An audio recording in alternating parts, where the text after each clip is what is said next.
अर्जन TV में स्वागत है आपका। मैं हूं योगेंद्र, आप देख रहे हैं खास खबर। खास खबर में हम बात करेंगे आखिर रिफाइनरी के कार्य का शुभारंभ हो गया है और कोई कहते हैं अभी तक भी कि ये शिलान्यास है, लेकिन भाजपा और प्रधानमंत्री का कहना है कि कार्य शुभारंभ। और सबसे बड़ी बात यह है कि प्रधानमंत्री ने अपने उद्बोधन में कहा है कि 2022 में उद्घाटन भी होगा। ये बड़ी बात कही जा सकती है। प्रधानमंत्री ने अपने पूरे उद्बोधन पर अगर बात करें तो 70% हिस्सा उनकी अपनी योजनाओं का और साथ में प्रतिपक्ष पे पूरी तरह से निशाना साधा। उन्होंने कहा कि योजनाओं के पत्थर लगा करके भूल जाते हैं। 1500 से अधिक ऐसे अनाउंसमेंट्स हैं जो रेलवे में अनाउंस करके तालियां बटोर करके पीछे मुड़ के नहीं देखे। OROP का मामला हो या फिर जनधन योजना का मामला हो, उज्ज्वला का मामला हो, कई ऐसे मामले जिनको लेकर के उन्होंने अपनी योजनाओं को गिनाया। साथ ही मुख्यमंत्री वसुंधरा राजे की जमकर पीठ भी थपथपाई। उन्होंने कहा कि बड़ी जिद्दी किस्म के मुख्यमंत्री हैं और यह जिद केवल भाजपा में ही देखा जा सकता है जो अपने प्रदेश के लिए किसी भी हद तक जिद करके और अपने अकॉर्डिंग MOU करा सके। इस MOU में वो सब कुछ है जो प्रदेश की जनता की आवश्यकता थी और इसी के साथ पूर्व मुख्यमंत्री अशोक गहलोत पे भी इनडायरेक्टली उन्होंने तंज कसा।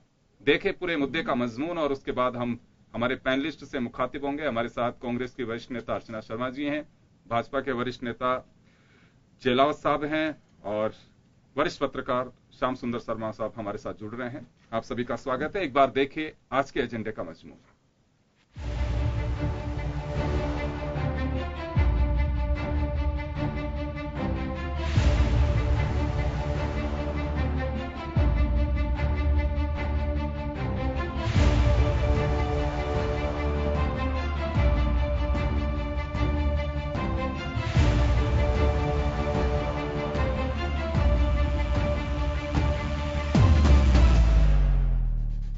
प्रधानमंत्री मोदी ने राजस्थान रिफाइनरी को देश के विकास के लिए ऊर्जा का स्रोत बताया है। उन्होंने कहा कि अधिकारी जब प्रोजेक्ट की जानकारी दे रहे थे तो उनसे कार्य पूरा होने के बारे में पूछा, जो 2022 में होने का बताया। इसी के साथ उन्होंने कांग्रेस और उसकी सरकार पर सीधा हमला बोला। कहा कि पत्थर लगाकर आम जन की आंख में धूल झोंकने का काम करते हैं। बाड़मेर की रिफाइनरी में ही हुआ है क्या सिर्फ पत्थर यहीं पर जड़ करके फोटो खिंचवाई गई है क्या पत्थर यहीं पर लगा करके लोगों की आंख में धूल झोंकी गई है क्या? इस मौके पर नरेंद्र मोदी ने अपनी योजनाओं का जिक्र किया, जिसमें उज्ज्वला, जनधन, प्रधानमंत्री जीवन ज्योति सहित OROP का भी जिक्र किया। मोदी ने कहा कि गरीबों के बारे में जिक्र होता है लेकिन योजनाएं वैसी नहीं बनाई जाती। कई सरकारें आई और गई। रेलवे बजट में 1500 से ज्यादा ऐसी योजनाओं की घोषणाएं की गई जो आज उसका नामो निशान नहीं है, वैसे ही कागज पर लटकी पड़ी है। मोदी ने कहा कि कांग्रेस ने हर किसी को गुमराह किया है। उन्होंने कहा कि बीजेपी और कांग्रेस की सोच में यही फर्क होता है कि वसुंधरा राजे ने प्रदेश के 40,000 करोड़ रुपए बचाए और पूर्व मुख्यमंत्री ने प्रदेश को ही चपत लगाई। उन्होंने वसुंधरा राजे की तारीफ करते हुए कहा कि उन्होंने जीत कर प्रदेश के जरूरत के हिसाब से रिफाइनरी का MOU करवाया। नेतृत्व किया था इसी धरती के वीर संतान मेजर दलपत सिंह जी ने। मेजर दलपत सिंह शेखावत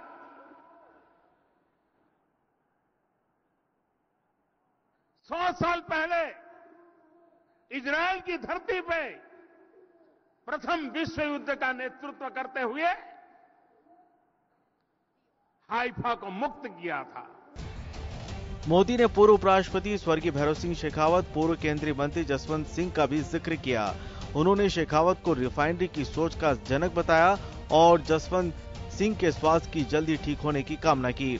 मोदी ने प्रथम विश्व युद्ध के योद्धा मेजर दलपत सिंह शेखावत और नमक सत्याग्रह के आंदोलनकारी गुलाब जी का भी जिक्र किया। राजस्थान में 29 जनवरी को एक विधानसभा और 2 लोकसभा के उपचुनाव होने हैं। ऐसे में मोदी के इस दौरे को काफी महत्वपूर्ण माना जा रहा है। पद्मावती फिल्म और आनंद पाल सहित कई मामलों को लेकर राजस्थान में राजपूत समाज बीजेपी और सरकार से नाराज है।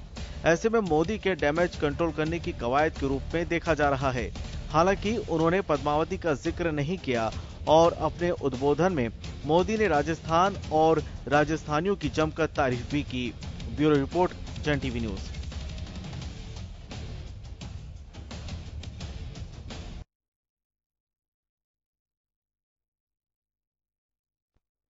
आपने देखा मोदी ने रिफाइनरी के उद्घाटन की डेट के साथ साथ वसुंधरा राजे की भी पीठ थपथपाई है। मैंने जैसे पहले ही जिक्र किया, यहाँ सबसे बड़ी बात यह है कि पूर्व उपराष्ट्रपति भैरव सिंह शेखावत, पूर्व केंद्रीय मंत्री जसवंत सिंह जसोल, मेजर दलपत सिंह शेखावत सहित कई उन लोगों का जिक्र किया जो राजपूत समाज में गहरी पैठ रखते हैं और एक आम जन में उनका अपना एक, ये कहें कि उनकी लोकप्रियता का एक ग्राफ हमेशा रहा है।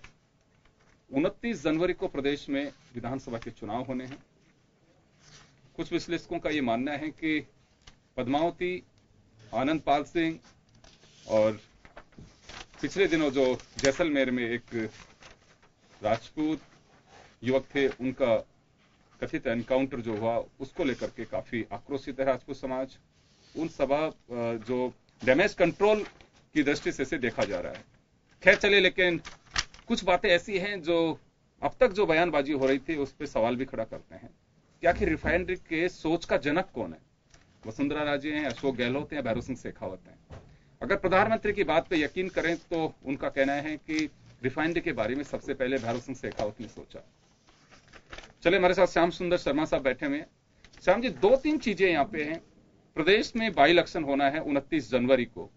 नरेंद्र मोदी का दौरा है। कांग्रेस का ऑब्जेक्शन यह है कि इसे टाला जा सकता था और नरेंद्र मोदी अगर आकर के यहाँ पे संबोधित करते हैं, कुछ इस तरह की अनाउंसमेंट करते हैं, हालांकि नया कोई अनाउंसमेंट नहीं किया, नए के बारे में बस यही कह सकते हैं कि 2022 में रिफाइनरी के उद्घाटन की उन्होंने डेट मुकर्रर की है, जो अधिकारियों के माध्यम से उन्होंने जिसका जिक्र भी किया। तो पूरे दौरे को किस तरह से देखा जाना चाहिए? देखिए योगेंद्र जी, निश्चित रूप से कहा जा सकता है कि उपचुनाव से संबंधित उन्होंने बहुत सारी बातें भाषण में कह दी। जो चीज ये उपचुनाव में जाकर के जो चुनावी भाषण कहने वाले थे, वो आज रिफाइनरी के कार्य का शुभारंभ के मौके पर उन्होंने साफ तौर पर बहुत सारी चीजें कही। उन्होंने देखी कि सबसे पहले तो कहा कि रिफाइनरी का सोच मुख्यमंत्री अशोक गहलोत का नहीं है। हमारे तत्कालीन मुख्यमंत्री भैरव सिंह शेखावत का सोच थी कि यहाँ रिफाइनरी लगे और उन्हीं की सोच आज साकार हो रही है। मतलब रिफाइनरी का कार्य शुभारंभ हो रहा है तो उन्होंने श्रेय भैरव सिंह शेखावत को दे दिया कि ये रिफाइनरी किसी कांग्रेस की सोच नहीं थी, बल्कि हमारे पूर्व मुख्यमंत्री और जो पूर्व राष्ट्रपति बने उनकी सोच था, उनको हम साकार करने आ जा रहे हैं।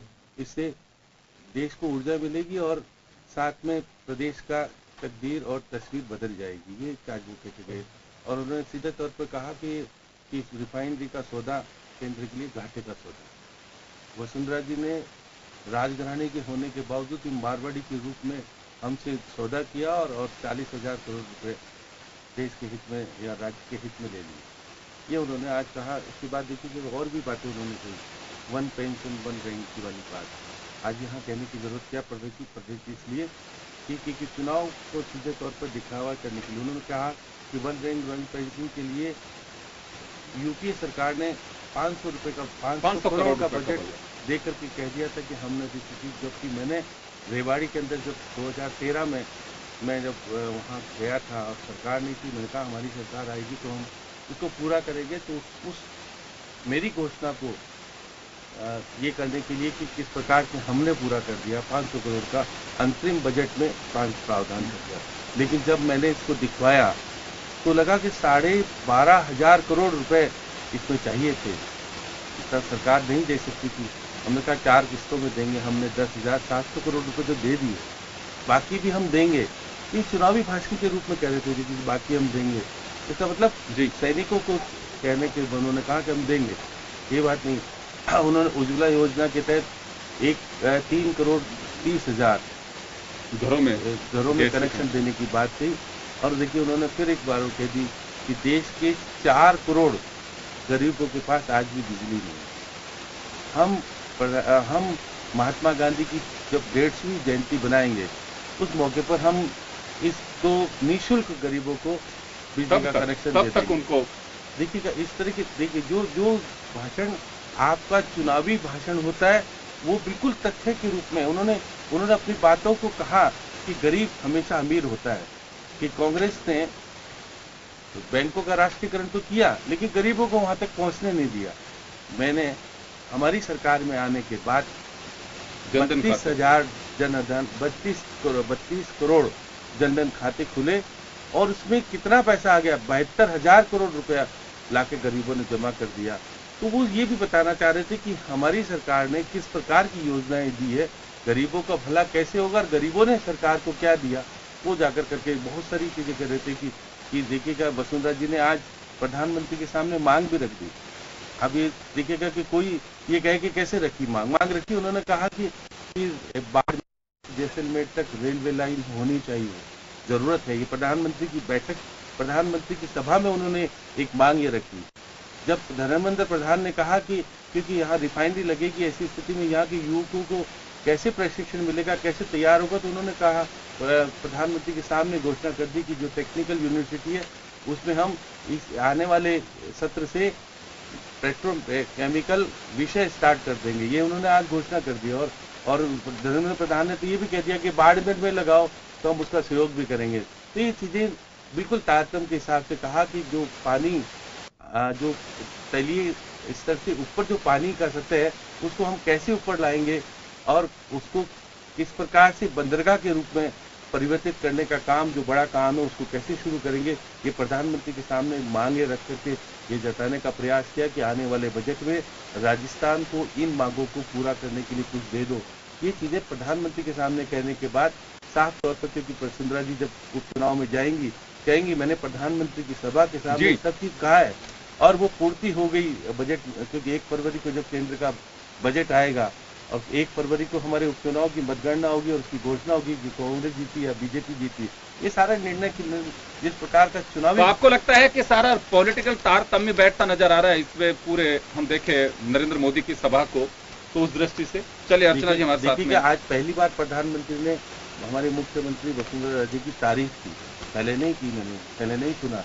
उन्होंने आज शुरू तौर पर कहा कि वो उनको और विकास करना है और उसके नेतृत्व में हम विकास करेंगे, आगे बढ़ेंगे। तो ये सारी बातें लग रहा है कि आपस में 2018 के साथ संकेत भी कह सकते हैं इसे, बहुत सारी चीजें जिससे लग रहा है कि जो नाराजगी पहले थी वो कम हुई है। और जो मैं कल कह भी रहा था आपको कि प्रधानमंत्री के भाषण पर निर्भर करेगा कि किस प्रकार का वातावरण अब आगे वाले उसमें देना चाहते प्रधानमंत्री। तो ये सारी बातें, चलिए आप सही कह रहे हैं कि एक विश्लेषक और एक जर्नलिस्टिक नजर से श्याम शर्मा साहब जो अपना एक पूरा आंखों देखा हाल जो उन्होंने देखा, और उसके बाद बात सही है, कई बार बॉडी लैंग्वेज बहुत कुछ कह जाता है।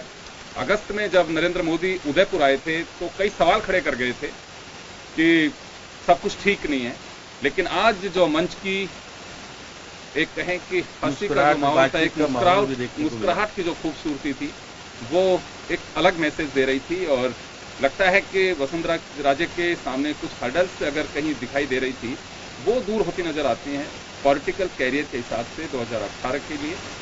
जो प्रधानमंत्री ने जमकर जो तारीफ की और उनके चेहरे से जो भाव दिखाई दे रहे थे उसको लेकर के श्याम शर्मा साहब का भी इस पे जो अपना एक वक्तव्य है, जो एक ये कह सकते हैं कि विश्लेषण है, वो उस तरह से बता रहे हैं। अर्चना जी, कांग्रेस लगातार इस बात का विरोध कर रही है कि इस समय नरेंद्र मोदी को आना नहीं चाहिए था, प्रदेश में बाई इलेक्शन है। अभी ऐसा कुछ लग रहा है, नया कोई अनाउंसमेंट भी नहीं किया जिससे कुछ पॉलिटिकल माइलेज लेने के लिए उन्होंने ऐसा किया हो, या इससे कांग्रेस को कोई नुकसान होगा? हम लोग जो प्रधानमंत्री की यात्रा के खिलाफ चुनाव और ये मैं ऐसा कितनी बैठक सरकार को पूरे राज्य में अंदर था इस समय चुनाव हो और ऐसे में दोनों कार्यक्रम आए। तो ऐसे में हमने चुनाव आयोग से भी ये निवेदन किया था कि ध्यान हालांकि सब संभव नहीं हो पाया क्योंकि मुख्यमंत्री ने पद लिख करके अवगत करवाया कि आप रिलॉन्च करने के लिए आपने पहले 100 कार्ड को कर रहे हैं, अब इसको रिलॉन्च कर रहे हैं। मुझे लगता है वो चीज़ जरूर प्रधानमंत्री डिस्क्राइब करेंगे और उन्होंने शिलान्यास को शुभारंभ करा। ये शर्मा साहब बिल्कुल सही कह रहे हैं, उनका विश्लेषण में बिल्कुल सही है क्योंकि प्रकारांतर में संदेश दिया पेट्रोलियम मंत्री ने प्रधानमंत्री किसी भी स्वरूप में दिए, चाहे पेट्रोकेमिकल कॉम्प्लेक्स डेवलप करने की बात हो, यूनिवर्सिटी बनाने की बात हो, या फिर ये कहा गया हो कि आगामी समय में यहाँ पर जिस प्रकार से ऑयल निकलेगा मुख्यमंत्री को एक फीस कमाने का प्रयास किया बहुत देती है और इसकी राशि को उन्होंने कम करवाया, घाटा देते कम करने को नहीं चाहिए। तो ये सारा परिदृश्य इस बात की और सूचक है चुनाव के मद्देनजर ये सारा एक व्यूहरचना रची गई और इसके तहत सारी विवरण दिया गया मंच में। लेकिन ये कहना कि प्रधानमंत्री ने घोषणा नहीं की, ठीक है उन्होंने घोषणा नहीं की, लेकिन उन्होंने अपनी योजनाओं को गिनाने में कोई कमी नहीं की। 1 रैंक 1 पेंशन से लेकर के उन्होंने सुविधा योजना और न जाने क्या गरीबी हटाओ तक के नारों को लेकर के विश्लेषण किया। लेकिन दुखद ये है कि प्रधानमंत्री जैसी शख्सियत जब किसी राज्य के मंच पर बनी है वहाँ जाकर के विपक्षी पार्टी के लिए एक ऐसा कटाक्ष करती जिसकी तुलना आकार और कांग्रेस से करती है, तो मुझे समझ में आता है कि प्रधानमंत्री जब अन्य मंचों से अपनी साइंटिफिक अप्रोच से प्रदर्शित करते हैं राजनीतिक अपने लाभ की जो उसको भी प्रदर्शित, लेकिन वो भूल गए कि हम भ्रष्टाचार और भारतीय जनता पार्टी को सभी सुविधा बनता था। तो ये सारी चीजें जिनसे प्रदेश की जनता ने देखा और सबसे ज्यादा विस्मित करने वाली बात ये थी कि जिन लोगों को विस्मित कर चुकी भारतीय जनता पार्टी, जिन नेताओं का नाम तक नहीं लिया गया 4 वर्षों में, उनको इस प्रकार से याद किया गया और खुद विरोधाभासी बयान प्रधानमंत्री का आया। जहाँ एक तरफ मुख्यमंत्री कह रही थी कि रिफाइनरी को हमने कंसीव किया, वही प्रधानमंत्री ने कहा कि मुख्यमंत्री ने कहा कि 2005 में। तो भैरव सिंह जी शेखावत जो पूर्व उपराष्ट्रपति रहे स्वर्गीय शेखावत साहब और यहाँ के मुख्यमंत्री, उनको कभी भी प्रदेश के मुख्यमंत्री याद करने की सोच ही नहीं कभी बिना प्रधानमंत्री ने अपनी यहाँ तक कि जसवंत सिंह जी को भी याद किया गया, उनके प्राप्त की मंगल कामना भी मंच के माध्यम से की गई, क्योंकि जिस क्षेत्र में प्रधानमंत्री को वहां से उनका ताल्लुक है। लेकिन सब ये भूल जाते हैं या फिर प्रधानमंत्री चाहते हैं कि उसे पर्दा लगे कि जसवंत सिंह की हालत के लिए आज कौन जिम्मेदार है। तो सारी चीजें हैं जो प्रदेश की जनता समझती है, राजनीतिक रूप से परिपक्व है। रिफाइनरी एक बहाना था जिसके माध्यम से ये सिर्फ और सिर्फ चुनावी सियासत के तौर पर वोटों को प्रभावित करने की सवाल है। और मुझे लगता है कि उन्होंने इसके लिए पूरा प्रयास किया, एक लंबा भाषण दिया, भाषण के फिर कांग्रेस को कटघरे में खड़ा करने का काम किया, पूर्व मुख्यमंत्री का कटाक्ष कसे और न जाने किस प्रकार से अपनी योजनाओं को गिनाए, जिनको अगर आधारभूत तौर पर देखे या उनके वास्तविकता का आकलन किया जाए, प्रधानमंत्री के सारे अच्छा जी कुछ असर होगा। बाई इलेक्शन है, बात सही है। नरेंद्र मोदी कहीं पे भी अगर चुनाव भी नहीं होता है तो उनके स्पीच में ये निश्चित है कि जो प्रतिद्वंदी हैं या विपक्षी हैं उन पे सीधे से हमला करते हैं, सीधा निशाना साधते हैं। वो तो इलेक्शन नहीं हो तो भी अपना जो रवैया है, अपना एक जो उनका एक जिस रणनीति के तहत तो अपने आक्रामक स्पीच को बोलते हैं उससे कभी समझौता नहीं करते हैं। वो तो पहले भी ऐसे ही बोलते थे। देखिए योगेंद्र जी, यही तो सबसे बड़ी विडंबना है इस देश की कि प्रधानमंत्री बनने से पहले आप अपनी जो रणनीति थी उसको आज भी जारी रखें। हमेशा इलेक्शन मोड में रहते, 70 साल को कोसते हैं, लेकिन समझ में नहीं आता कि जब आप टनल का जाकर उद्घाटन करते हैं जम्मू कश्मीर में, तब आप गौरव से अपने सीने को चौड़ा करके कहते हैं हमारे देश ने बड़ी प्रगति की। नॉर्थ ईस्ट का सबसे बड़े पुल का उद्घाटन करते हैं, गौरवान्वित करने वाली चाल के साथ उस पर चलते हैं और उसके फोटोग्राफ्स ही वायरल होते हैं, देश को गौरव महसूस होता है। लेकिन तब गिनवाना भूल जाते हैं कि 70 वर्षों के सतत प्रयास का ही परिणति है कि आज ये देश ये तरक्की कर रहा है। कोई 3-3.5 साल में देश ने तरक्की कर लियो ऐसा कहने पर देश की जनता भ्रमित होगी। ये मुगालता नरेंद्र मोदी जी को हो सकता है, जिन्होंने जुमले, दावे और नारों के रूप में इस देश को भ्रमित करने का प्रयास किया था। लेकिन सबसे बड़ी जो मैं कह सकती हूँ प्रदेश की जनता को भी ये चीज बुरी लगी होगी, वो ये थी कि 70 वर्षों में अपनी ही भारतीय जनता पार्टी की सरकार तक को कटघरे में खड़ा कर दिया। जिस सरकार की बुराई पैदा करना वो दिया करते हैं। आज तो अटल बिहारी जी वाजपेयी, हमारे पूर्व प्रधानमंत्री सम्मानित वाजपेयी जी जीवित है, उनके किसी भी योजना का गुणगान करने की उनके पास फुर्सत नहीं है और 70 साल को कोसते कोसते उनको भी कोसना शुरू कर देते हैं। ये बड़ा प्रश्न आज भारतीय जनता मैं चलिए आपके पास में लौटूंगा। मुकेश चेलाव जी हमारे साथ में है।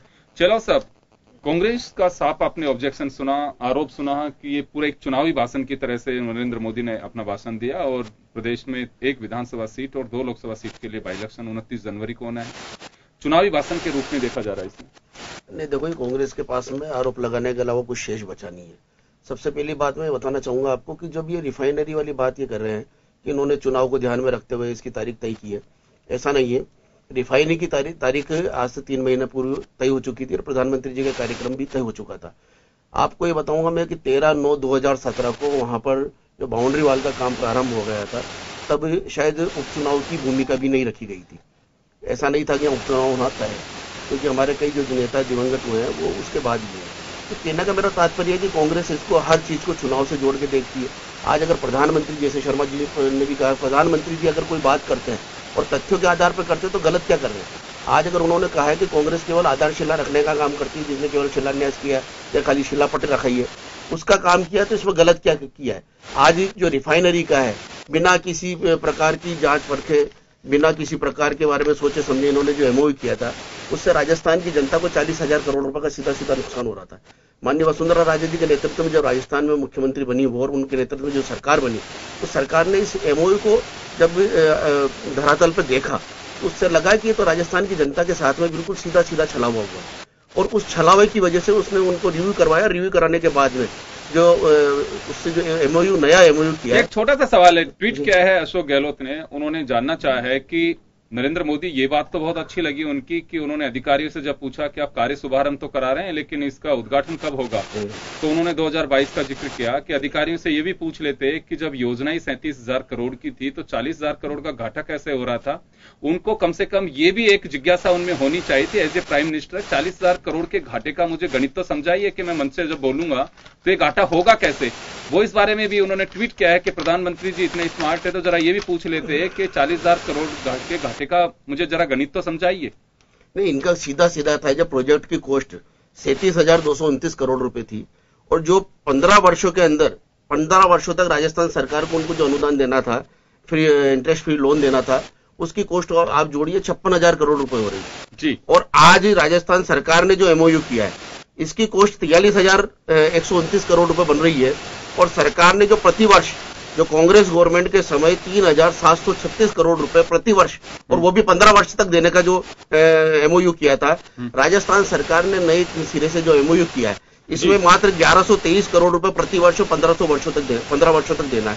तो इस प्रकार जो 56,040 करोड़ रुपए हो रहा था, अब मात्र 16,845 करोड़ रुपए इनको देना पड़ेगा राजस्थान सरकार को। तो ये 40,000 करोड़ की सीधा सीधा मुनाफा। लेकिन गहलोत का इसी के साथ ही उन्होंने बताया भी कि कांग्रेस का जो, बीजेपी का जो कहना है, उनका साफ कहना है कि एमओयू में गवर्नमेंट डॉक्यूमेंट, इसमें देखा जा सकता है कि जब 9 MTPA प्रोडक्शन यहां से होगा तो 3,736,000 करोड़ जो है वो उसमें से वापस हो जाएंगे।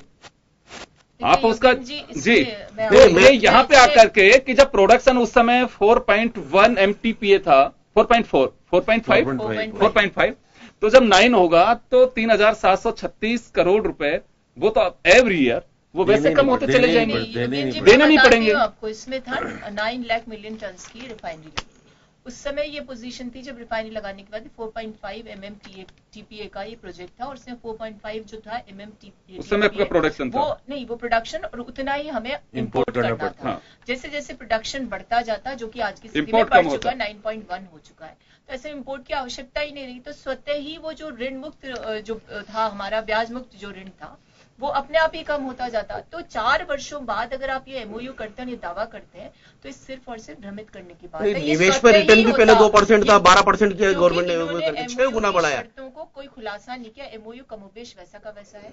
इसमें सिर्फ चूंकि सारा प्रोडक्शन बढ़ता जा रहा है और इंपोर्ट करने की स्थिति कम होती जा रही है, तो सतही ऋण की अवस्था कम होगी। तो ये सारा चीजें एमओयू में लिखा था, और श्री अशोक गहलोत जी ने अपने जो प्रेस कॉन्फ्रेंस उन्होंने की थी, उसका फर्स्ट क्लॉज यही था रिफाइनरी का, जैसे जैसे इंपोर्ट की कॉस्ट कम होगी वैसे वैसे इसका जो कॉस्ट है रिफाइनरी की स्वतः कम होती जाएगी। तो इन्होंने कभी भी अपने एमओयू की जो कंडीशन है उसको ओपन नहीं किया। इक्विटी वो की वही 26% है, जिसका मुख्यमंत्री हमेशा कहती थी जब शासन में आई कि पानी हमारी, बिजली हमारा, तेल हमारा, उसके बाद हमारा जो शेयर है वो 26% की हो। ना तो वो 26% कम ज्यादा हुआ, और ना ही ये बताने का प्रयास किया गया कि ये जो कॉस्ट है ये कम कैसे हुई। आप सही कह रहे हैं, 37,000 करोड़ की रिफाइनरी, 40,000 करोड़ का फायदा, ये तो जनता के गले भी नहीं उतरी इनकी बात। तो देखिए, बजट और ऐसी घोषणाएं जिसमें टेक्निकली सारा फाइनेंशियल पार्ट होता है, उसमें जनता को भ्रमित करने के प्रयास तो किए जाते हैं, लेकिन उसके साथ यदि प्रधानमंत्री खुलासे के साथ आंकड़े प्रस्तुत करते और जिस तरह से एक पिक्चर दिखाई पीछे, उसकी जगह खुलासा होता आंकड़ों का, और ये बताया जाता इससे ये फायदा होगा, इतना रोजगार सृजन हो, तब तो जनता को समझ में आता। लेकिन मजबूरी ये थी कि चुनाव का परिदृश्य है, चुनाव आयोग की ओर से आपत्ति भी आ सकती थी, लेकिन एक्सपीडियंसी भी थी पॉलिटिकल, इसलिए कार्यक्रम आयोजित किया गया। आगामी 22 तारीख को भी कार्यक्रम आयोजित होगा उस प्रदेश में जहां महिला उत्पीड़न सबसे ज्यादा है, वहां बेटी बचाओ बेटी पढ़ाओ का प्रपंच भी। चलिए, मैं चेलाव जी के पास में वापस जाऊंगा। चेलाव साहब, चलिए, ये तो एक आंकड़ों की बात हुई, हम इस पे ब्रेक के बाद भी चले जा सकते हैं। मैं सिर्फ इतना सा जानना चाह रहा हूं कि कांग्रेस का जो लगातार आरोप आ रहा है कि एक चुनावी भाषण की तरह से रहा और चुनावों में जिस तरह के एक पॉलिटिशियन हथकंडे अपनाते हैं वो सारे नरेंद्र मोदी ने अपनी योजनाओं के माध्यम से वसुंधरा जी की तारीफ करके वो तमाम जो चीजें हैं वो सारी अपनाई ताकि सीधा यहाँ पे 29 जनवरी को होने वाले मतदान पे सीधा असर पड़ सके। नहीं, मैं आपसे पूछना चाह रहा हूँ, मेरे सुनिए कांग्रेस से। हाँ, कांग्रेस से पूछना चाह रहा हूँ कि इसमें चुनावी भाषण क्या है? अगर उन्होंने वन रैंक वन पेंशन के मामले में कहा है कि अगर कांग्रेस ने 500 करोड़ रुपए बजट में रख के और इसकी घोषणा की और आज अगर उसके ऊपर 12,000 करोड़ रुपए का खर्च हो रहा है, 10,000 करोड़ रुपए केंद्र की सरकार खर्च कर चुकी है, तो ये तो तथ्यात्मक बात है। इसमें चुनावी भाषण क्या है? अगर आज वो रिफाइनरी के बारे में अगर कोई बात बोलते हैं, अगर इसका शुभारंभ की बात, मैं कह रहा हूं शुभारंभ हुआ ही है और ये 22 अगर 2022 में अगर इसके पूर्ण होने की अगर बात हो रही है तो उन्होंने ये नहीं कहा है कि मैं इसका उद्घाटन करूंगा। हालांकि मैं इस बात को मानता हूं कि इसका उद्घाटन वही करेंगे, लेकिन उन्होंने कहा है कि अधिकारियों ने मुझे टाइम बाउंड प्रोग्राम बताया है कि 2022 तक पूरा हो जाएगा। मुख्यमंत्री इसमें कहा कि नरेंद्र मोदी करेंगे। हाँ, मुख्यमंत्री जी ने कहा है, मैं भी कह रहा हूं कि नरेंद्र मोदी जी ही करेंगे, लेकिन उन्होंने ये नहीं कहा है कि मैं करूंगा। उन्होंने कहा है कि हमने इतना टाइम बाउंड कर दिया है और इतना अधिकारियों को हमने पाबंद किया है और उनसे पूछा है कि हमको ये कार्यक्रम कब तक संपूर्ण करके दोगे आप, तो उन्होंने बताया कि 2022 में इसका उद्घाटन हो सकता है। तो इसमें उन्होंने कोई चुनावी भाषण नहीं दिया। अगर भारतीय जनता पार्टी के नेताओं को अगर वो याद करते हैं, माननीय भैरों सिंह शेखावत जी को याद करते हैं, माननीय जसवंत सिंह जी जसवाल साहब को याद करते हैं, तो ये कौन सा पार्टी के नेता? ऐसा तो है नहीं को चुनाव में वोट कबाड़ने के लिए वो इन लोगों को याद कर रहे हैं कि जिनके साथ में भारतीय जनता पार्टी का कभी कोई तालमेल नहीं रहा। लेकिन चेवला जी एक बात में माननीय भैरों सिंह जी शेखावत ने राजस्थान जसवंत सिंह जी का टिकट काटा गया था वसुंधरा जी के कहने पर, जब याद नहीं किया। नहीं, राजनीति में आज की स्थिति में राजनीति में क्यों लेना चाहती है? राजनीति के अंदर कब किसको टिकट मिलेगा, कब किसका टिकट कटेगा, आपको अगर थोड़ी सी जानकारी हो, मैं भी राजनीति में पुराना हूं, कि जब माननीय राजीव गांधी जी की हत्या हुई थी तब नरसिम्हा राव जी का टिकट केवल भ्रष्टाचार के मुद्दे पर काटा गया था और उनकी हत्या के बाद में नरसिम्हा राव जी को प्रधानमंत्री बनाना पड़ा। तो कब किसका टिकट किस परिस्थिति में काटा जाता है, ये एक महत्वपूर्ण बात नहीं, महत्वपूर्ण बात ये है। राजनीतिक बात कही आपने, क्योंकि आज आपके लिए एक समाज विशेष के वोट अर्जित नहीं, आप ये देखो अर्चना जी मेरी बात सुनो, इन समाज को आज राजस्थान के अंदर कांग्रेस, राजस्थान में कांग्रेस यहाँ पर जातिगत भावना भड़का के इस प्रकार के चुनाव में आप वोट कबाड़ने का काम कर रहे हो। लेकिन मैं आपसे कह रहा हूं, अर्चना जी मेरी बात सुनो, आप चाहे 5 आदमी की प्रेस कॉन्फ्रेंस करा दो, वो समाज 90% भारतीय जनता पार्टी के साथ था, 90% भारतीय जनता पार्टी के साथ आज भी खड़ा और आगे भी खड़ा रहेगा। केवल 5 आदमी तो दावा वो कर रहे हैं, आप अलग दावे कर नहीं, मैं जो कह रहा हूँ, संवैधानिक तौर पर विराजमान महिला जो थी वो भी एक चैनल पर ये दावे कर रही थी, जबकि वो उस मैं आपसे कह रहा हूँ मत करो, समाज कर रहा है। नहीं, मैं कह रहा हूँ समाज की नहीं, भारतीय जनता पार्टी 36 कौम को साथ में लेके चलती है। पार्टी जो नेताओं को, किसी जातिगत राजनीति करने वाले नेताओं को पकड़ के और समाज के बीच में जातिगत विद्वेष पैदा नहीं करना चाहती है। हमारा साफ कहना है कि हम 36 कौम को साथ लेकर चलते हैं और 36 कौम भारतीय जनता पार्टी के साथ जुड़ी हुई है, आगे भी जुड़ी रहेगी। इसलिए प्रधानमंत्री जी का कोई भी भाषण, जहां तक मैं समझता हूं, किसी भी प्रकार का उनका वक्तव्य चुनाव के आधार पर नहीं था। उन्होंने जो भी कहा तथ्यात्मक रिपोर्टें प्रस्तुत की है, उन्होंने गणित के आधार पर अंक, और उन्होंने बताया है कि कांग्रेस की सरकार ने केवल एक जनता को भ्रमित करने के लिए इस प्रकार की घोषणा की थी। आज हमने इसको प्रमाणित किया है कि हम केवल कहने में विश्वास नहीं करते हैं, हम केवल पट्टिकाएं नहीं लगाते हैं, हम उस कार्य को परिणति रूप तक और पहुंचाने में हम सक्षम है। चलिए चिलावत साहब, एक छोटे से ब्रेक के लिए रुकेंगे, ब्रेक के बाद हम वापस लौटेंगे और जानना चाहेंगे कि चाहे दलपत सिंह शेखावत का जिक्र हो, चाहे जसवंत सिंह जसौर या फिर पूर्व उपराष्ट्रपति भैरव सिंह शेखावत का जिक्र हो, ये जिक्र नरेंद्र मोदी जी को क्यों करने पड़े? क्या इससे कोई राजनीतिक मायने हैं? साथ ही वसुंधरा राजे की पीठ थपथपाना, ये भी सियासी हलकों में काफी एक रोमांचित कर देने वाली बात है। साथ ही हम जानना चाहेंगे कि वास्तव में कांग्रेस के ओर पत्थर लगा के भूल जाती है और नरेंद्र मोदी ने ऐसा क्या कह दिया कि जिसे सियासी तूफान मच सकता है। छोटे से ब्रेक के बाद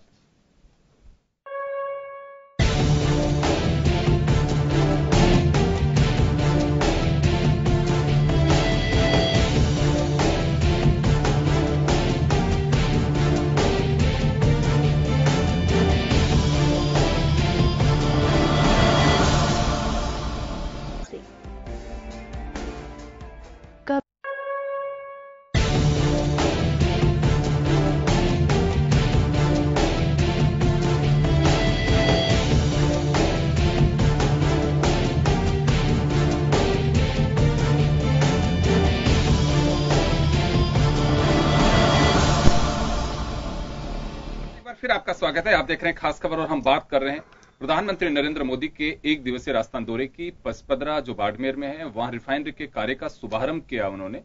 श्याम जी, मैं आपके पास में आना चाहूंगा कि देखिए, बाई इलेक्शन है या इलेक्शन है, वो हो चाहे नहीं हो, हमारे मुल्क में इलेक्शन का एक मौसम सा रहता ही है, कभी कहां कभी कहां कभी कहां।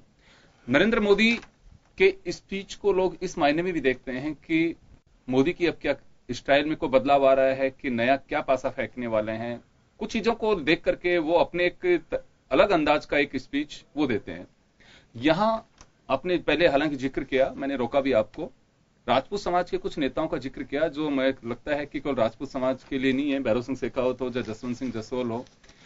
किस तरह से देखा जाना चाहिए? राजपूत समाज की नाराजगी के मद्देनजर इसे दूर करने की कोशिश की गई है, पद्मावती, आनंदपाल या दूसरे जो मामले हैं उनको लेके। देखिएगा कि प्रधानमंत्री ने प्रथम विश्व युद्ध का नेतृत्व करने वाले दलपत सिंह शेखावत को भी याद किया जी, और उन्होंने कहा कि मैं जब इजराइल गया था तो वहां पर मुझे जब ये बताया गया कि दलपत सिंह ने नेतृत्व किया और वो आज बाड़मेर के रहने वाले हैं, तो मेरे को गर्व हुआ और मैंने वहां जो हाइफा है वहां पर मैंने श्रद्धांजलि की।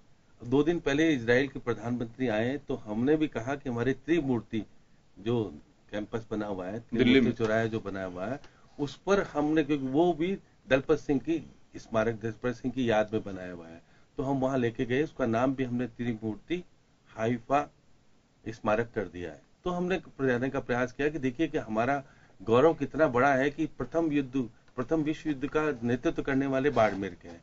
तो बाड़मेर की वो धरती है जहां पर कि संत, विभिन्न प्रकार के महापुरुष वगैरह सब पैदा हुए हैं और एक वीरों की धरती कहा जाता है।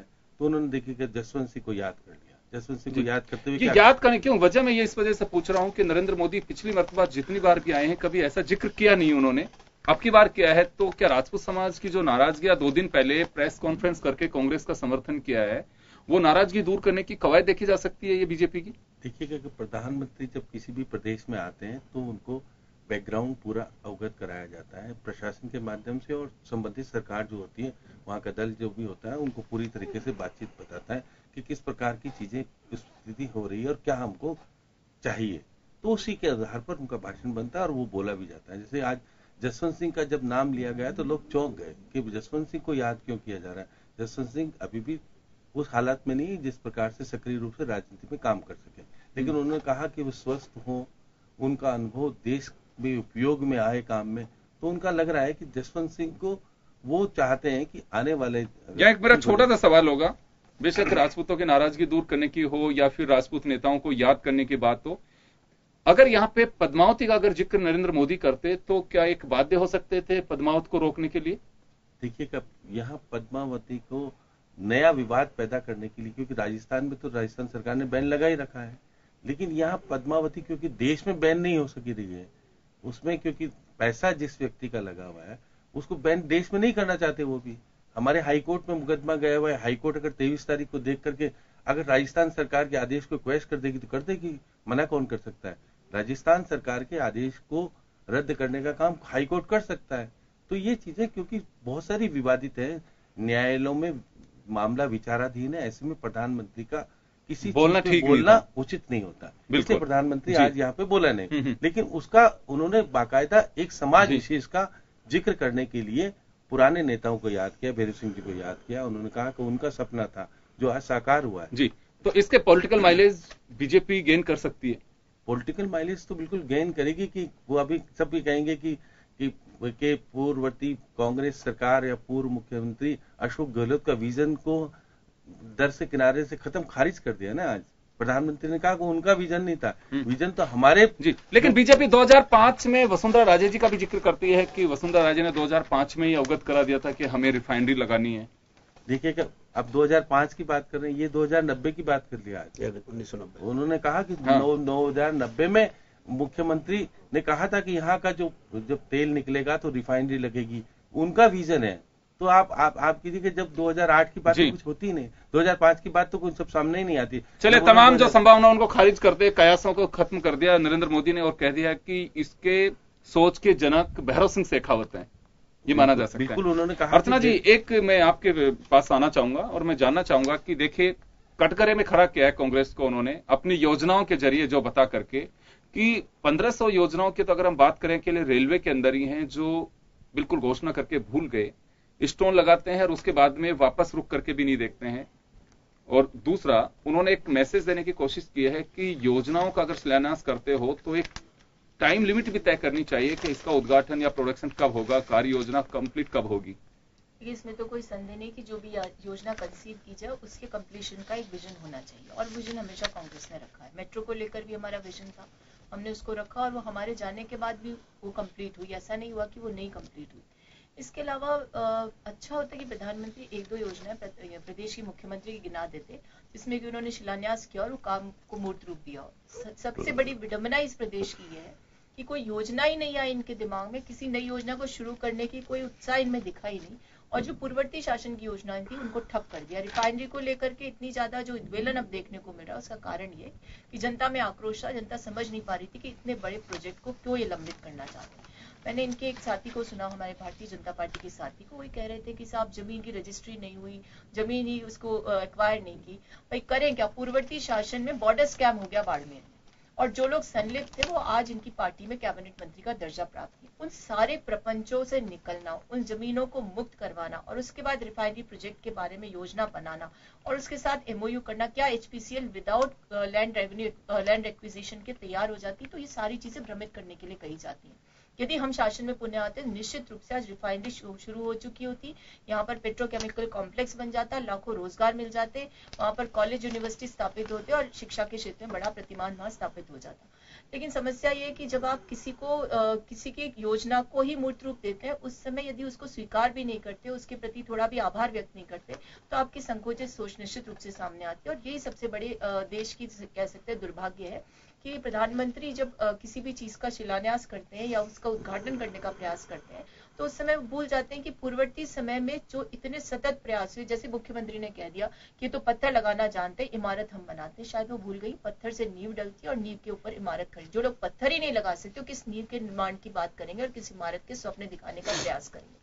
तो यहाँ भी आज भी जुमलों का प्रक्रिया जारी रही। जब पूर्व मुख्यमंत्री की बात की गई स्वर्गीय भैरव सिंह शेखावत जी की, तो वो राजनीतिक रूप से उनके लिए आवश्यक था आज। लेकिन 2005 में जब मुख्यमंत्री अपना भाषण दे रही थी कि हमने 2005 में यहाँ पर ये योजना सोच ली थी, उसी समय इन्हीं की सरकार के लोगों ने आरोप लगाया था कि मुख्यमंत्री की रुचि रिफाइनरी में नहीं है, और यही कारण था कि रिफाइनरी भटिंडा पहुंच गई पंजाब की। तो आपका विजन कभी भी रिफाइनरी को लेकर नहीं था। ये मेट्रो, ये रिफाइनरी, ये बड़े बड़े प्रोजेक्ट्स, ये मेमो कोच फैक्ट्री, रतलाम को और रतलाम से लेकर बांसवाड़ा को जोड़ने वाली जो रेलवे लाइन, ये सब हम लोगों ने सोचा और इसके लिए प्रोविजंस के, बजटरी प्रोविजंस के एलोकेशन करने के लिए, लेकिन आपका वादा ही नहीं था। 50% यदि स्टेट गवर्नमेंट दे दे तो रेलवे को देने में कहां सुविधा है। तो प्रधानमंत्री के लिए आज सुविधा हो गई 1500 प्रोजेक्ट्स को इंगित करके और उसको गिनवाने की, क्योंकि उन्होंने रेलवे के बजट को अब अपने ही मेन बजट में इंक्लूड कर लिया। अब तो सुविधा ही नहीं है कि आरटीआई के माध्यम से सूचना निकाल करके लंबित योजनाओं के बारे में कोई विचार कर सके। जब मर्जर हो जाता है किसी ऐसे बड़े विभाग का जो इतने वर्षों से चल रहा था, तो उसके बारे में जानकारी प्राप्त करना बड़ा मुश्किल होता है। लेकिन फिर भी वो भूल गए कि जो फर्नांडिस थे उनके समय, जो अटल बिहारी जी की सरकार थी, उस समय बहुत सी योजनाएं थी, उनके बारे में जरा उस पर कुछ प्रकाश डाल देते तो जनता को क्लैरिटी होती कि आपका विजन कितना अच्छा था, आपने कौन सी योजनाएं शुरू कर दी, कौन सा लाभान्वित कर दिया। इससे किसी के प्रति बोलना बड़ा आसान होता है, लेकिन अपनी जो काम होते हैं या अपनी उपलब्धि उसको गिनाने का भी प्रयास उसी समय तत्परता के साथ होना चाहिए। तब समझ में आता है कि आप कितने सच्चे हैं, आप कितनी बात साफगोई के साथ रख रहे हैं, आप कितना अपने संवैधानिक पद। अर्चना जी, यहाँ पे चलिए आपकी योजनाओं को उन्होंने जो गिनाया कि शिलान्यास करके भूल गए यहाँ, लेकिन उज्ज्वला, ओआरओपी या फिर जनधन योजना, प्रधानमंत्री जीवन ज्योति योजना, तमाम उन योजनाओं का जिक्र किया जो नरेंद्र मोदी ताल ठोक के कहते हैं कि हमने ये योजनाएं की हैं, उसका लाभ प्रदेश को, देश को, सबको मिल रहा है। देखिए योगेंद्र जी, आधार हमारी योजना थी, हम लेकर आए, उसी को आप आगे बढ़ा रहे हैं। बैंकों में खाते खुलवाने के हमने काम किया, उसका नाम आपने जनधन योजना कर दिया। आज जनधन योजना का फायदा किसको में? 32 करोड़ आप खातों की बात तो करें, लेकिन जीरो अकाउंट है वहां पर, किसको लाभ हुआ? उज्ज्वला योजना सबसे बड़ी फेलियर योजना है। उसका कारण ये है कि आपने एक बार सिलेंडर दे दिया, लेकिन उस व्यक्ति की जो बीपीएल कैटेगरी, उसकी क्षमता नहीं दूसरा सिलेंडर लेने की, क्योंकि उसके पास पैसे नहीं, आप उसकी सब्सिडी को काट रहे हैं उसके पैसे से। आप जाकर के इसका खुद व्याख्या करके देखिए या उनकी आरटीआई से निकलवाइए, सारे सार्वजनिक रूप से तथ्य सामने आएंगे कि उज्ज्वला योजना से बहुत बड़ा लाभ उस किसी भी व्यक्ति को नहीं। लेकिन उन्होंने कितनी बड़ी बात वहां से कही कि पहले 30 कूपन मिला करते थे एमपीज को, 25 कूपन, और उसकी ब्लैक मार्केटिंग करते। आप विश्व में ये कहना चाहते हो कि यहाँ के राजनेता भ्रष्टाचारी हैं? आप खुद भ्रष्टाचार को लेकिन एक बात मैं कहना चाहूंगा, देखिए जब मैं बहुत छोटे से अखबार में उस वक्त काम करता था, जब अलवर के खेड़ली में राजीव गांधी आए थे, मुझे उस सभा को कवर करने का एक अवसर भी मिला था। तब ये बड़ी उसकी एक मखौल उड़ाई गई थी कि राजीव गांधी कह रहे हैं कि प्रधानमंत्री होते हुए 1 रुपए से 15 पैसे यहां तक पहुंचता है। भैरव सिंह जी बहुत चुटकियां भी लिया करते थे, उसके ऊपर श्याम जी बहुत अच्छे से बता सकते हैं। लेकिन मैंने उसको अप्रिशिएट किया था कि कम से कम इस मुल्क का प्रधानमंत्री इस बात को स्वीकार तो कर रहा है कि चलिए आज प्रधानमंत्री के मुंह से अगर ये बात अच्छी नहीं लग रही है, लेकिन ये तो आम बात थी कि कई बार इस तरह की चर्चा है, उनके ऑडियो वायरल हुए कि एमपी अपने कूपन्स को बेच रहे हैं। किसके ऑडियो वायरल हुए? नहीं, कई बार इस तरह की चर्चा है मीडिया के अंदर। बात ये हो सकती है, प्रशासनिक ढांचे में अगर पेनिट्रेशन नहीं हो रहा जो योजना है उसका, तो उस पर तो प्रश्न खड़ा किया जाना चाहिए भारत के प्रधानमंत्री के द्वारा। लेकिन अपने ही समकक्ष पार्लियामेंटेरियंस के लिए ये कह रहे हैं ना कूपन वाली बात। राजस्थान विधानसभा में जो कि कूपन मिलते थे बसों के, वो तो बेचने की बात आई, सामने आए, जांच भी वो सारी बातें, इसलिए कहना कि नेताओं का मोरल तो गिरा है पहले। वो तो अभी भी दिख रहा है ना भ्रष्टाचार कैसे संस्थागत, और यहाँ के चिकित्सा मंत्री का बेटा लेन देन में संलिप्त पाया जा रहा है। वहां नहीं आना चाहेंगे, 20 लाख की लेन देन हो रही है लेकिन कोई कार्रवाई नहीं करता। अच्छा होता, हम क्या प्रमाणित करेंगे, समाचार प्रमाणित कर रहा है। चलिए, हाँ आपके पास में आना चाहूंगा चेलावत साहब। प्रधानमंत्री जो जिक्र कर रहे हैं, अभी अर्चना जी ने उन तमाम आरोपों को खारिज किया है कि योजनाएं तो आप देखिए कि कम से कम आप आगे बढ़ा रहे हैं उनको। जनधन योजना का जिक्र किया कि हमने सोचा था बैंकों के एकीकरण करने, राष्ट्रीयकरण करने के बाद में कि एक गरीब का खाता खुलना चाहिए, पर उसमें मिनिमम भी था। गरीब बैंक तक पहुंच ही नहीं पा रहा था क्योंकि उसमें अकाउंट्स ओपनिंग के लिए उन्होंने मिनिमम अमाउंट रखा हुआ था। चाहिए इसका श्रेय लेने का प्रयास करें, लेकिन जनता इस बात को अच्छी तरह से जानती है कि जीरो बैलेंस में अकाउंट कांग्रेस के गवर्नमेंट में कब खुले, और आज अगर खुले तो उनको पाबंद किया है, बैंकों को पाबंद किया है कि आपका जो भी आता है उसको जीरो बैलेंस पे आप अकाउंट ओपनिंग कीजिए। तो चाहे उसका नहीं पैसे जमा, अगर नहीं काला धन पैसा जमा नहीं हुआ है, उसके अंदर वो पैसा जमा हुआ है कि वो गरीब जिसका खाता नहीं खुल रहा था, वो जो 2 पैसा बचाता था, वो 2 पैसा उसके पास बच नहीं पाता था। आज जीरो बैलेंस पे अगर उसका अकाउंट खुला है तो आज उसके पास 150 रुपए जो भी बचते हैं, 72,000 करोड़, वो 72,000 करोड़ के रूप में हुए, लेकिन हुए तो वो बूंद बूंद के रूप में ही है ना। तो वो जो छोटा छोटा पैसा उसके पास बच नहीं पाता था, वो घर में रखता था और वो मिसयूज हो जाता था, दुरुपयोग हो जाता था उसका। आज वो पैसा बचते बराबर उसके परिवार की महिला उस अकाउंट के अंदर जाके उस पैसे को डालती है और 72,000 करोड़ के रूप में एक विशाल धनराशि के रूप में पूरे देश के अंदर नजर आती है। आज आप कह रहे हो कि उज्ज्वला योजना फेल हो गई, आप थोड़ा जानकारी लीजिए। उज्ज्वला योजना फेल नहीं हुई है। उज्ज्वला योजना से उन महिलाओं की आंखें जो लकड़ी के कंडे जला जला के खाना पका पका के खराब हो जाया करती थी और उसमें वो पैसा खर्च करती थी, आज वो सिलेंडर खरीद रहे हैं। ऐसा नहीं है, उनको सिलेंडर मिल गया है तो सरकार ने अगर एक बार उनको सिलेंडर दे दिया है तो वो इतने कैपेबल है कि वो सिलेंडर खरीद रहे हैं। वो जो इलाज कराने में पैसा खर्च करते थे वो अब सिलेंडर खरीद के परिवार के साथ में सुखद वातावरण के अंदर भोजन बना के खिला के वो कर रहे हैं। जितनी भी योजनाएं माननीय प्रधानमंत्री जी ने गिनाई, एक भी योजना कांग्रेस गवर्नमेंट के समय प्रारंभ नहीं हुई थी, और आज अगर उन्होंने गिनाई है तो उसको गिनाना नहीं है, उन्होंने उसको लागू करके उसकी सफल क्रियान्वित करके दिखाई है। तब जाके आज सीना ठोक के अगर प्रधानमंत्री जी अगर ये बात कर रहे हैं तो उसके परिणाम सामने आए, उसके बाद में उन्होंने इस बात को किया। इसलिए अच्छा, दूसरी बात ये कि कांग्रेस ये कह रहे हैं साहब हमने ये घोषणा करी, वो घोषणा करी, आज बीजेपी की सरकार उसका आगे बढ़ा रही है या उसका श्रेय ले रही है। मैं कह रहा हूं कि घोषणाएं की ना, आपने रिफाइनरी की घोषणा भी 40-50 घंटे के बीच में की थी, न बिना कोई उसके लिए कोई कंसल्टेंट आपने नियुक्त किया, न उसके बारे में आपने सोचा कि इसका राजस्थान की सरकार को, राजस्थान की जनता को कितना वित्तीय भार मिलने वाला है। आपने घोषणा कर दी, लेकिन वो कार्य रूप में परिणित कहाँ हुई है? जमीन को आप उसको दे नहीं पाए, एचपीसीएल को उसके नाम लीज डीड नहीं करवा पाए, और आपने खाली चुनाव आ रहा था, चुनाव को ध्यान में रखते हुए आपने घोषणा कर दी। आप इस बात का श्रेय ले सकते हैं कि आपने घोषणा की है, लेकिन भारतीय जनता पार्टी की सरकार शिलान्यास कर दिया, लेकिन आज उस काम को प्रारंभ, उसका उद्घाटन किया है और हमने टाइम बाउंड दिया है। ये रिलॉन्च करके नहीं रिलॉन्च नहीं किया हमने, उसको लीज डीड करा के उसको दिए, सभी प्रकार की एनओसी लाके उसको दिए, एचपीसीएल को 500 करोड़ रुपए का बजट भी जारी। खैर चलिए, प्रदेश का सबसे भारी भरकम जो इन्वेस्टमेंट जो है वो रिफाइनरी के रूप में है। 1990 में इसकी सोच डेवलप होती है, उसके बाद में 2005 में इसका थोड़ा जिक्र किया जाता है, फिर इसका शिलान्यास 2013 में होता है और फिर कार्य शुभारंभ 2018 में होता है। तो मुझे लगता है इतने बड़े प्रोजेक्ट में अगर फेजेज में भी चीजें चलती हैं और 2022 में इसका उद्घाटन होगा तो मुझे लगता है कि सैल्यूट है हमारे देश के नेताओं को, कम से कम कदम दर एक चीज को आगे तो बढ़ा रहे हैं। कुछ टाइम बाद तो ये जो यूरो 6 लाए हैं, BC 6 लाए हैं, इसकी भी टेक्निक खत्म हो जाएगी, क्योंकि ब्रिटिश पेट्रोलियम हमारे यहाँ जब आ गया है तो ये तो और आगे की बात सोचनी चाहिए। वो बिल्कुल अभी तो 20,000 करोड़ अभी तो BS3 और BS4 पे चल रहे हैं, BS3 BS4 पे चल रहे हैं। आप 30,000 करोड़ का मुकेश अंबानी ने उससे वो सही कह रहे हैं, एग्रीमेंट भी कर चलाओ साहब सही कह रहे हैं, एग्रीमेंट हो चुका है वो आ गई है। बिल्कुल आप अगर इसको लाना चाहते हैं तो और आगे वाली चार्ज ला दें। 30 साल के लिए है, उनका 30 साल के लिए है, आगे के लिए नहीं है। आवश्यकता स्वीकार की जरूरत है। खैर चलिए, ये आवश्यकता होती जाएगी उस प्रकार। FDI आप जब आप ले आए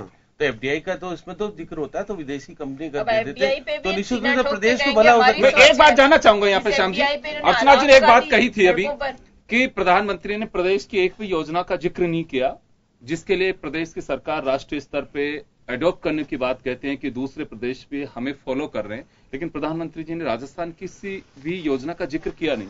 देखिएगा, प्रधानमंत्री अपनी योजना को महत्व देते हैं, हाँ, दूसरे की योजना को नहीं देते। उन्होंने कहा कि जनधन योजना, उन्होंने अपने यहाँ तो भामाशाह कार्ड जो लाए थे, जनधन योजना का ही तो प्राइवेट दूसरी वाली तो आधार का पैरेलल कर दिया ना। तो ये चीजें देखिए, वो तो प्रधानमंत्री पूरे देश की बात कर गए आज। वो राजस्थान की बात नहीं कर गए। राजस्थान वो किसी एक को कोई क्रेडिट नहीं देना चाहते थे। उन्होंने साफ तौर पर देखिए, और आप देखिएगा आज नरेंद्र प्रधान ने एक बात कही कि आसाम का नेतृत्व मनमोहन सिंह जी करते थे। जब वो नेतृत्व करते थे तो आसाम की सरकार चली गई। हमने गुजरात के मुख्यमंत्री, हमारे गुजरात के जब नेतृत्व प्रधानमंत्री करते थे, हमने उसकी लाज बचाए रखी और गुजरात को हम शासन में ले आए वापस। तो ये चीजें भी आज राजनीतिक तौर पे चुटकुलेबाजी है और सारी बातें बिल्कुल उस पर कहा गया। ये नहीं कि बिल्कुल नहीं कहा गया। जो कह रहे हैं कि राजनीतिक भाषण के रूप में जिस प्रकार से जो कुछ कहना था, उन्होंने कहा कि प्रधानमंत्री को नहीं लाए शिलान्यास के लिए, सोनिया गांधी को लाए, जिससे कि उनके ऊपर आरोप लगे तो कोई बात नहीं पड़ेगा। प्रधानमंत्री के ऊपर आरोप लगता कि बिना कामकाज के, बिना स्वीकृति के प्रधानमंत्री से शिलान्यास करा लिया तो उनके आरोप लग सकते थे। चलिए, मैं एक छोटा सा सवाल मेरा छोटा सवाल आप तीनों से होगा। सवाल यह है श्याम सुंदर जी, 1971 में इंदिरा गांधी ने गरीबी हटाओ का नारा देकर के और सत्ता में वापस आई थी। उस वक्त कहा था कि गरीबी को हटाना होगा। ये गरीबी उन्मूलन को लेकर के उन्होंने काफी अपना एक एजेंडा रखा था, जिसका मोदी जी ने आज सीधा जिक्र भी किया कि 4 दशक से हम गरीबी हटाओ के नारे तो खूब देख रहे हैं, लेकिन धरातल पर कोई ऐसी चीज नहीं आई है। नरेंद्र मोदी का मुझे एक स्पीच अच्छे से ध्यान है।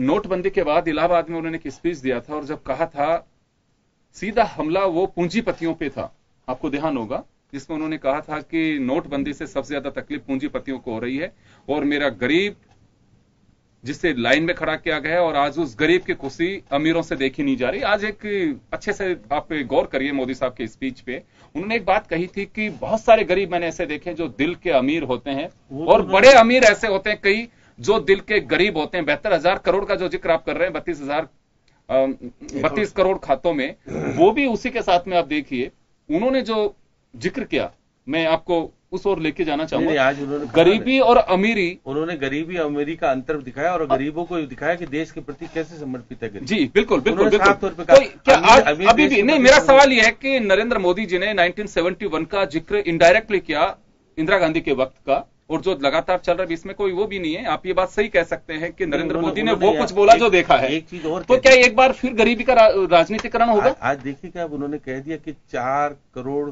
गरीबों के पास बिजली के कनेक्शन नहीं है। हाँ, हम निःशुल्क बिजली के कनेक्शन देंगे जब 150वीं जयंती महात्मा गांधी जी की होगी, लगेगा ना उसमें। लेकिन उन्होंने साफ तौर पर कह दिया ना गरीबों को हम क्या देना चाहते हैं। तो चुनावी भाषण तो है ना सीधे तौर पर। नहीं, मैं तो ये कहना चाहता हूं कि क्या अभी भी गरीबी एक राजनीतिक मुद्दे के रूप में है कि या वास्तव में सेवा का वो केंद्र बनाया जा रहा है जो डिजर्व करता है गरीब? मैं वो जानना चाहता हूं आपसे। देखिएगा कि प्रधानमंत्री ने अपनी सरकार की वाहवाही लूटने के लिए गरीबों के लिए क्या किया, वो गरीबी कैसे दूर की, वो कह रहे कि गरीबों का हम सशक्तिकरण करना चाहते हैं। कांग्रेस ने नहीं किया, वो ये सीधे तौर पर ये कह रहे थे जी कि गरीब अपनी योजना के साथ साथ विपक्षियों पे एक तंज भी कसा उन्होंने। सीधे तौर पर उन्होंने बहुत आरोप, जैसे 1500 जो रेलवे की घोषणाओं के बारे में कहा कि बजट नहीं, बात गरीबी पे आना चाहेंगे, हमें दाएं बाएं नहीं होना चाहेंगे। गरीबी वाली बात तो उन्होंने 3-4 चीजें कही कि देखिएगा जब उज्ज्वला योजना के तहत एक गरीब महिला को हमने किस प्रकार से 3,30,00,000 गरीब महिलाओं को हमने सीधे तौर पर कनेक्शन दिया और आगे और देना चाहते हैं, और गरीबों को 4 करोड़ गरीबों को निःशुल्क बिजली के कनेक्शन। चलिए मैं 30 सेकंड दोनों को देना चाहूंगा। गरीबी को लेकर के क्या लगता है अर्चना जी, जो उन्होंने स्पीच दिया मोदी साहब ने कि गरीबी का हमेशा राजनीतिकरण किया गया, सेवा के भाव से किसी ने नहीं देखा।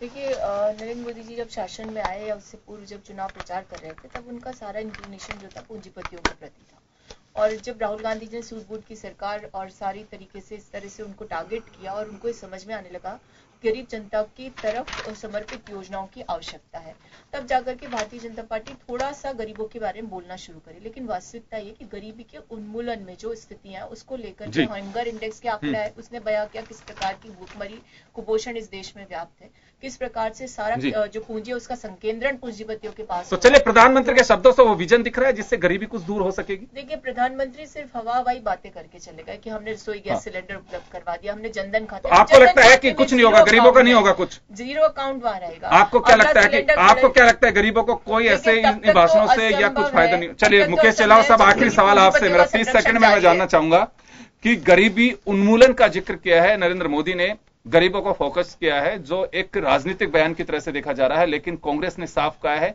कि गरीबों के साथ में ऐसा एक छलाव होगा जो या तो पहले होता रहा है वैसे, या पहले पूंजीपतियों को जिस तरह से अपने स्पीच में एक जगह देते थे वैसे अब गरीबों को दिया जा रहा है। नहीं योगी जी, कुल मिला के बात यह है कि कांग्रेस का 60 साल के जो शासन का इतिहास रहा है, आप 71 की बात कर रहे थे, इंदिरा जी ने 71 में गरीबी हटाओ का नारा दिया था और 75 से 77 के बीच में गरीबों को मिटाओ का उन्होंने काम किया है। पर प्रधानमंत्री जी ने 2014 के अंदर जो गरीबों के उत्थान के लिए जो योजनाएं घोषणा की थी, आज वो क्रियान्वित रूप से पिछले कई समय से यानी कि 1-1.5 वर्ष से वो आप जनता के बीच में मौजूद है। तो निश्चित रूप से प्रधानमंत्री जी जो भी कह रहे हैं, प्रधानमंत्री जी जो भी कह रहे हैं वो क्रियान्वित रूप से देश की जनता देख रही है। चलिए प्रधानमंत्री जी ने अगर कहा है कि 4,000 गरीबों को चाहूंगा, माफी चाहूंगा। तो चलिए खास खबर में हमने बात की है प्रधानमंत्री नरेंद्र मोदी के दौरे की, नरेंद्र मोदी के स्पीच को लेकर के जो हमने चर्चा की है, कई मायने में एक राजनीतिक गलियारों में कई बातों को जन्म दिया। पिछले दिनों जैसे मैंने जिक्र किया कि जब उदयपुर का दौरा था, हजारों करोड़ की योजनाओं की, सड़कों की योजनाओं का जब उन्होंने NHAI के प्लेटफॉर्म पे अनाउंसमेंट किया था, कुछ का उद्घाटन किया था, तब और अब में काफी अंतर है। उस वक्त काफी सियासी सवाल खड़े हुए थे कि क्या सब कुछ स्मूथ नहीं है वसुंधरा राजे और नरेंद्र मोदी के बीच, लेकिन अब ये जो पचपदरा में जिस तरह की ये कह सकते हैं कि राजनीतिक खूबसूरती नजर आ रही थी, जो स्माइल दिख रही थी मन से, वो साफ जाहिर है कि सब कुछ नॉर्मल है, और जो तमाम सवाल थे उन्हें जवाब दिया गया है उस हंसी और वसुंधरा राजे की तारीफ करके कि राजस्थान में वसुंधरा राजे के नेतृत्व में ही अगर बीजेपी चुनाव लड़ रही है आगे, यानी कि लड़ेगी, माफ करिएगा, तो वसुंधरा राजे ही उसका नेतृत्व करेंगी। और उन्होंने कहा भी कि मुख्यमंत्री वसुंधरा राजे के नेतृत्व में ये प्रदेश आगे बढ़ेगा, यानी कि साफ संकेत हैं कि वसुंधरा राजे ही वो चेहरा होंगी 2018 में चुनाव लड़ने का। तो चले, बहुत बहुत शुक्रिया आप सभी का, और खास खबर में बस इतना ही, दीजिए इजाजत, नमस्कार।